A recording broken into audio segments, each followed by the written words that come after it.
வணக்கம் மக்களே, நான் உங்கள் தமிழ் ஃபுட் ஃபேக்டரியின் சிவா. இன்னைக்கு நம்ம சேனல்ல என்ன பார்க்க போறோம் அப்படின்னா, உடலுக்கு ரொம்ப ஆரோக்கியமான கற்பூரவள்ளி டீ எப்படி பண்ணலான்றத பார்க்க போறோம். வாங்க வீடியோக்குள்ள போகலாம்.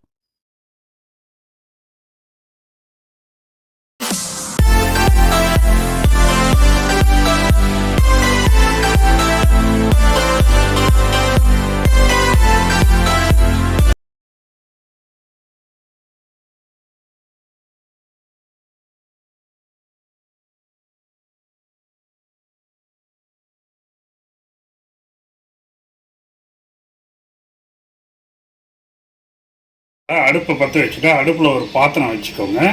அதில் நான் இன்றைக்கி 1 கப் டீ தான் போட போகிறேன். அதனால் ஒரு 1.5 கப் தண்ணி ஆட் பண்ணிக்கிறேன்.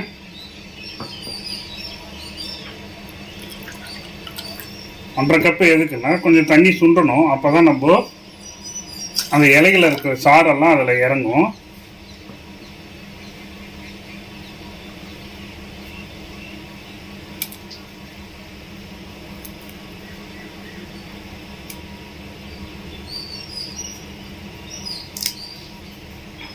இப்போது தண்ணி நல்லா கொதிச்சு வந்ததும் இதில் என்ன பண்ண போகிறோம் அப்படின்னா, நான் 2 இந்த இதுதான் கற்பூரவள்ளி இலை. இது எல்லா இடங்கள்லையும் கிடைக்கும். இந்த இலை வீட்டில் நம்ம வச்சுருந்தோம் அப்படின்னா, குழந்தைங்களுக்கு அடிக்கடி சளி பிடிக்கும் போது இதை இந்த மாதிரி செஞ்சு தரோம் அப்படின்னா அவங்களுக்கு சளி பிடிக்காது. இந்த இலை பார்த்தீங்க அப்படின்னா, ஒரு இலையை கிள்ளி எடுத்துகிட்டு நட்டு வச்சாவே நல்லா வளர்ந்துடும். இது ஒன்றும் மெயின்டைன் பண்ண வேண்டிய அவசியம் எல்லாம் ரொம்ப இருக்காது.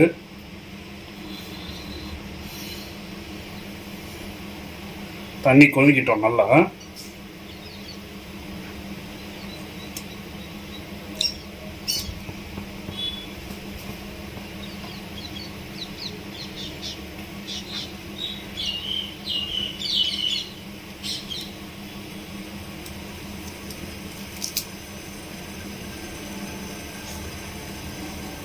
இப்போ தண்ணி நல்லா கொதிக்க ஆரம்பிச்சிருச்சு. இந்த ஸ்டேஜில் இந்த இலைகளெல்லாம் நல்லா கசக்கி போட்டுக்கோங்க. பிச்சு கசக்கி போட்டுக்கோங்க. இது கூடயே ஒரு 4 கொஞ்சமாக இஞ்சி எடுத்து இடித்து சேர்த்துக்கலாம்.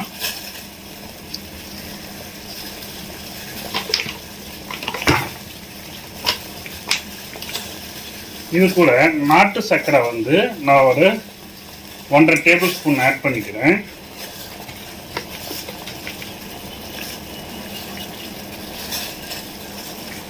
நீங்கள் விருப்பப்பட்டீங்க அப்படின்னா இது கூட கொஞ்சமாக நாட்டு சர்க்கரை சேர்த்துட்டு தேன் கலந்து கொடுக்கலாம். தண்ணி நல்லா கொதிச்சு வரட்டும். அப்போ தான் அந்த இலைகளில் இருக்க சாரெல்லாம் தண்ணியில் இறங்கும். குழந்தைங்களுக்கு அப்படியே இலையை கொடுத்தோன்னா சாப்பிட மாட்டாங்க. அதனால் இந்த மாதிரி நம்ம சூடு பண்ணி டீயாக போட்டு கொடுத்துட்டோம் அப்படின்னா அவங்க குடிச்சிருவாங்க. அதனால் அதில் இருக்கிற எல்லாவுடைய இப்போ எல்லா தண்ணி கொஞ்சம் சுண்டி நல்லா இலைகளில் இருக்க சாரெல்லாம் இறங்கிடுச்சு. இந்த மாதிரியே குழந்தைங்களுக்கு கொடுத்துட்டு வந்தோம் அப்படின்னா மழை நாட்களில் அவங்களுக்கு சளி பிடிக்கிறது கொஞ்சம் அவாய்ட் ஆகும். சளி கம்மியாகும். பிடிக்காமல் பார்த்துக்கலாம் நம்ம. இப்போ இந்த ஸ்டேஜில் நல்லா கொதிச்சு வந்துருச்சு. இதை ஆஃப் பண்ணிக்கலாம். ஸ்டவ் ஆஃப் பண்ணிக்கலாம். அவ்வளோதாங்க. இதை என்ன பண்ணலாம், ஒரு டீ வடிகட்டி எடுத்து நம்ம ஃபில்ட்ரு பண்ணிக்கலாம். நம்மளோட இப்போது கற்பூரவள்ளி டீ ரெடி. நீங்கள் இந்த மாதிரி குழந்தைங்களுக்கு கொடுத்துட்டு வந்தீங்க அப்படின்னா அவங்களுக்கு சளி தொந்தரவே இருக்காது. நீங்களும் இந்த மாதிரி செஞ்சு பார்த்துட்டு கொடுத்துட்டு வாங்க. குழந்தைங்களுக்கு ரொம்ப நல்லது. நீங்கள் செஞ்சு பார்த்துட்டு இது எப்படி வந்திருந்ததுன்னு சொல்லிவிட்டு எனக்கு கமெண்ட் பண்ணுங்கள். மறக்காமல் லைக் பண்ணுங்கள். உங்களுக்கு பிடிச்சிருந்ததுன்னா இந்த வீடியோ ஷேர் பண்ணுங்கள். மறக்காமல் என் வீடியோவை சப்ஸ்கிரைப் பண்ணுங்கள். நெக்ஸ்ட் வீடியோவில் பார்க்கலாம்.